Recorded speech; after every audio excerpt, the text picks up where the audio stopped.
Dalam rangka meningkatkan berbagai kemajuan daerah, salah satu tokoh penggagas rumah kreatif yang ada di Kelurahan Cibenying, Kecamatan Cimenyan, Kabupaten Bandung, laksanakan pembinaan terhadap para kader dan para petani yang ada di sekitar Kecamatan Cimenyan.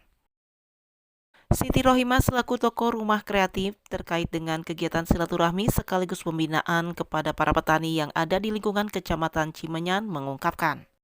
Kan apalagi programnya Pak Bupati itu kan ada kartu tani. Nah, aspirasi dari kartu tani ini harus sampai langsung kepada mereka. Kan siap ya. Sekarang mah nambah 1 bulan. Bu pengen lihat hasil panen atau hasil palawija dari sini nih Ibu.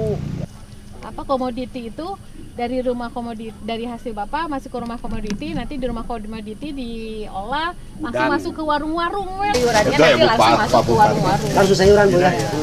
Panen para petani ini kita ambil dan kita bawa ke kota, dan insya Allah next setelah acara ini kita akan sahur bersama masyarakat yang ada di wilayah Cibenying. Dan mungkin langkah kedepannya dalam bertani itu apa Bu?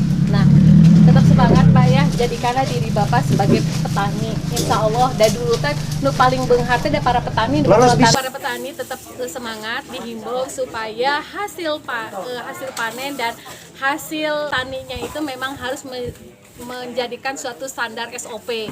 Jadi insya Allah nanti ke depannya saya akan bawa beberapa buyer. Diungkapkan Hendy, salah seorang petani sayuran yang ada di Kecamatan Cimenyan, dengan adanya kunjungan serta pembinaan diharapkan para petani hasilnya bisa lebih baik lagi. Alhamdulillah kunjungannya Bu Siti ke daerah sayur, mudah-mudahan Kapayuna janten petani sukses. Dari Kecamatan Cimenyan, Kabupaten Bandung, Jawa Barat, Agus BR Hadas TV mengabarkan.